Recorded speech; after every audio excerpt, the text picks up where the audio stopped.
Good morning, thanks for joining me. I hope everybody's well. Today I am here with my second month roundup of how I got on taking Mounjaro, the weight loss injection. If you are a new subscriber off the back of that video, because I had a big influx of new subscribers after that, welcome, thank you for joining me. I hope this video is interesting or informational or something. If you're an oldie but goldie, as they say, welcome back to another video. And yeah, I hope this is going to be useful. I had a huge response to that month one video, more comments I think than I've ever had on any video, or certainly one of the most commented upon video. 99% of it was positive as well, perhaps 95%. So that was very nice, and I was absolutely amazed how many people were also on this Mounjaro journey or some sort of weight loss injections, or had tried it or knew somebody who was on it. So I think it's a lot more prevalent than we imagine that it is. So that was quite interesting to me. Now, what I'm planning to do in this video is, there was a lot of questions on that video because there were so many comments and I had loads of messages as well. I didn't get to answer everything individually, so I've made a roundup of the most asked questions and I'm going to go through those. Then I'm going to give you a quick review of how month 2 has done for me, and then I'm going to tell you my weight loss results for month 2. Before that though, I wanted to talk to you about this, which is AG1. Looks a bit terrifying, doesn't it? Don't worry, it's not.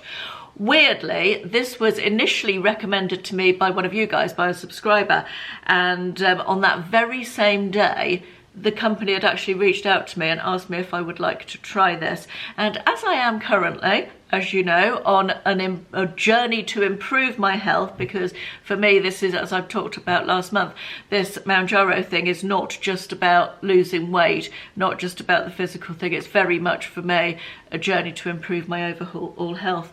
And so I thought this kind of fitted in very well with that. What is it, you may ask? It is a blend of over 70 vitamins, minerals, gut-friendly bacteria, antioxidants and more. It comes in powder form and you mix it with water to make this, which actually tastes far less terrifying than it looks. I can attest to that. Also, I wanted to mention there are 50 calories in this. You drink it once a day and there are 50 calories in it. You're meant to drink it on an empty stomach at first thing in the morning. It's very much a part of my morning routine now.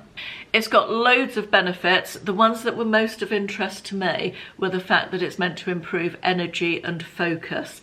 When you get to this age, postmenopausal, all the improvements you can get, as I'm sure you know, ladies, in energy and focus are a win, aren't they?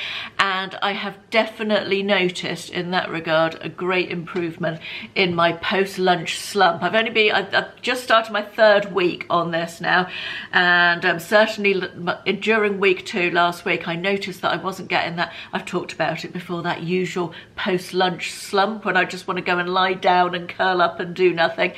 Another benefit that was of interest to me is it's good for your heart health. Without your heart, you're no good, are you? So we all need to keep our hearts healthy.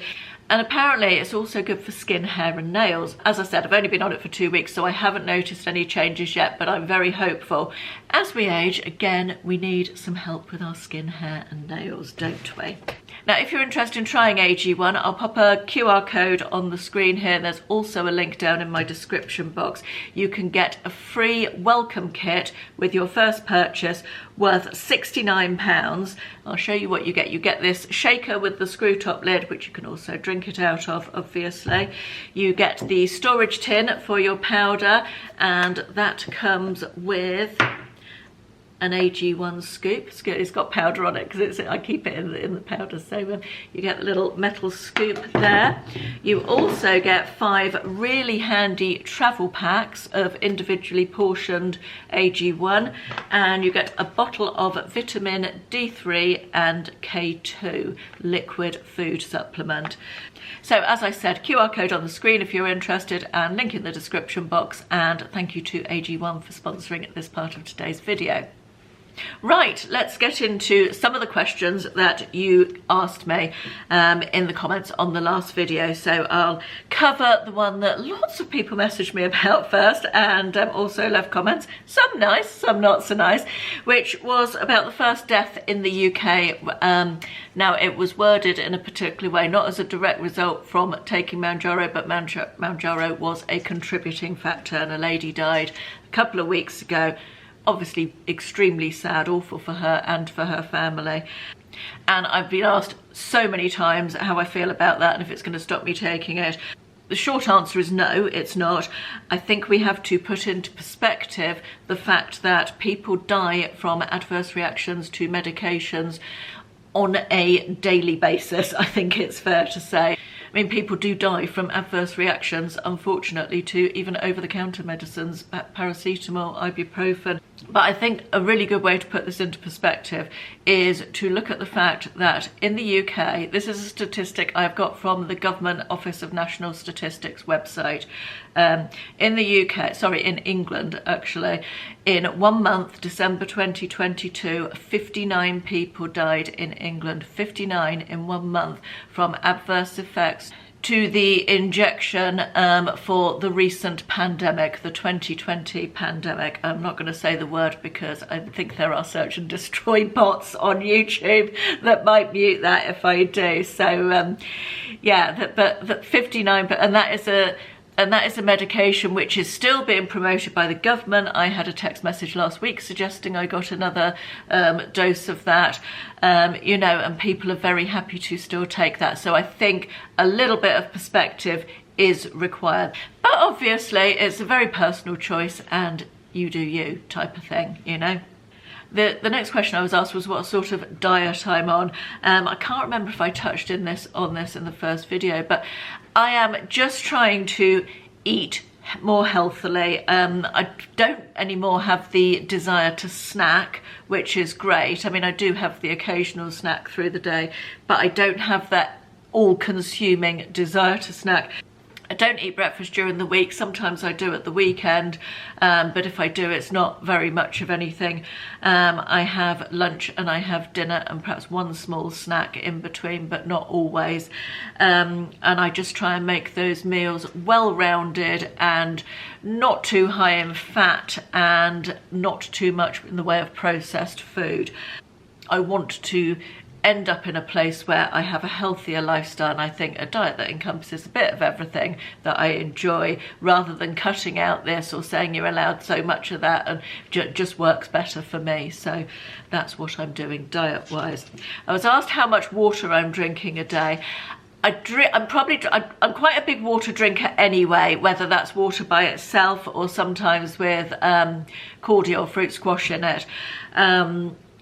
Yeah, I'm quite a big water drinker anyway, and I have found that I am thirstier and naturally drink more water while I'm on Mounjaro. So I don't know exactly. I probably fill up, I've got a slightly bigger than this water bottle, which I fill up twice a day, and then probably have another couple of pints on top of that as well. So plenty of water I'm drinking. Couple of people asked about how I feel about celebrities talking about their experience of taking these weight loss drugs. I think one fairly recently was a politician in the last government. The criteria for taking these drugs is that your BMI must be over 30 when you start. I mean, BMI over 30 is pretty overweight. My opinion is that quite a lot of people are abusing that and are not starting anywhere near a BMI of 30, but that's not really my business. My BMI was well over 30, closer to 40. You know, there's probably a reason that you need to have a BMI of over 30 to take it, so perhaps that would be a good starting point for people to think about. A lot of people talked about the cost, and obviously I'm in a privileged position that I am in a position that I can afford it.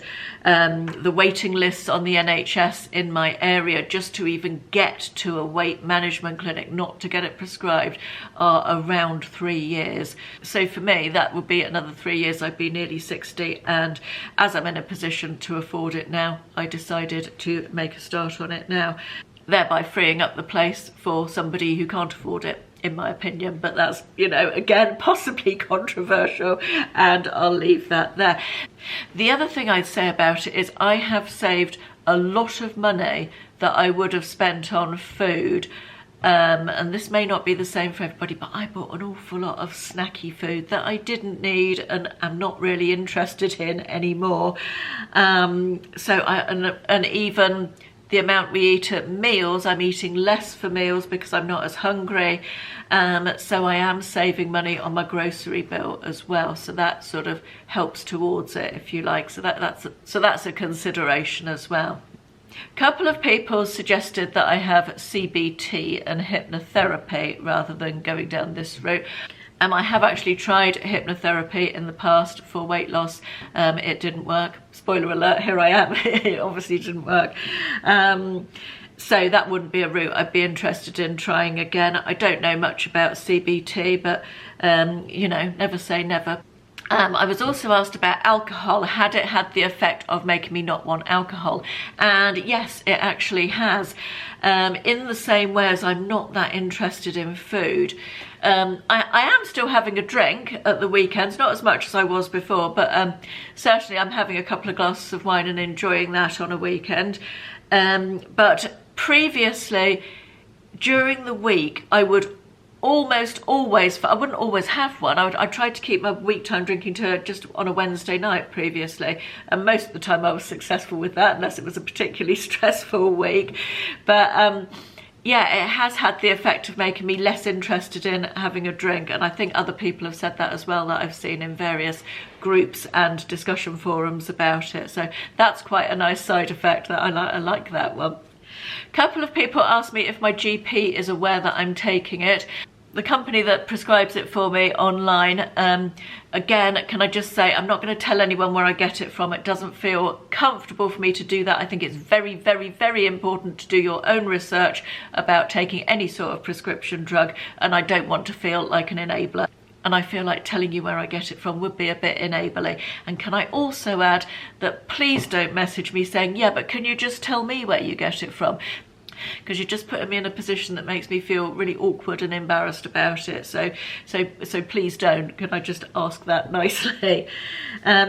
Back to my GP, the company that I get it from, you can print out a letter for your GP, which I did when I initially started taking it, and just dropped it off to the GP, which is just informing them, like any private medication. When I had my gallbladder out privately last year, the surgeon wrote to the GP, so they had all that information on their records.